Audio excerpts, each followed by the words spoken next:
तुम्ही पण नीट यूजी 2025 ची एक्झाम दिली असेल आणि सध्या महाराष्ट्रामध्ये जी काही स्टेट काउन्सिलिंग चालू होणार आहे रिझल्ट नंतर त्यामध्ये पार्टिसिपेट करून MBBS, BDS, BMS, BHMS, BMS, physiotherapy, occupational therapy अशा वेगवेगळ्या कोर्ससाठी जर अप्लाय करायचा विचार करत आहात, पण तुमच्याकडे एक कॉलेजची लिस्ट किंवा कॉलेज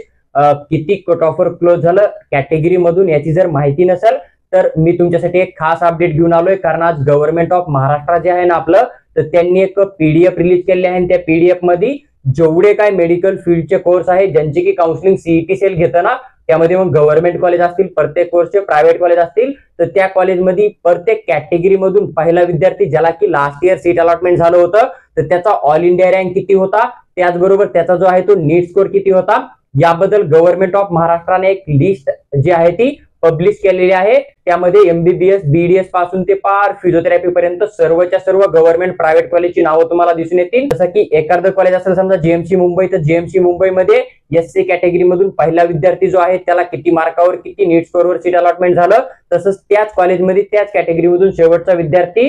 ज्याला की अलॉटमेंट झालं त्याचा नीट स्कोर आणि ऑल इंडिया रँक किती होता. तर पहा, ही जी लिस्ट आहे ती सीईटी सेलने आज पब्लिश केलेली आहे आणि तीच लिस्ट आम्ही तुम्हाला एकदम फ्री ऑफ कॉस्ट मध्ये प्रोव्हाइड करतो. तुम्ही आमचा टेलिग्राम ग्रुप जॉईन करा, त्या ठिकाणी ही लिस्ट तुम्हाला जी आहे ती एकदम फ्री ऑफ कॉस्ट मध्ये मिळू शकते, किंवा तुम्ही आम्हाला व्हॉट्सअपवर पण मेसेज करू शकता, तिथे पण आम्ही ही लिस्ट तुम्हाला शेअर करायचा नक्की प्रयत्न करू. अगर आप भी एमबीबीएस से लेकर बीएससी नर्सिंग तक किसी भी स्टेट के अंदर, किसी भी कंट्री या फिर किसी भी डिस्ट्रिक्ट के अंदर एडमिशन करना चाहते हो और आपको एक पर्सनल गाइड या फिर पेड काउंसलिंग की रिक्वायरमेंट है, तो आप दिए गए व्हाट्सएप के ऊपर मैसेज डाल दीजिएगा. वहां पर हम आपको पेड काउंसलिंग, पर्सनल गाइड, साथ ही साथ उस स्टेट के अंदर या फिर उस कंट्री के अंदर एडमिशन करने के लिए क्या रूल्स होते हैं, क्या नियम होते हैं ना, उसकी एक डिटेल जानकारी आपके साथ जरूर शेयर करेंगे.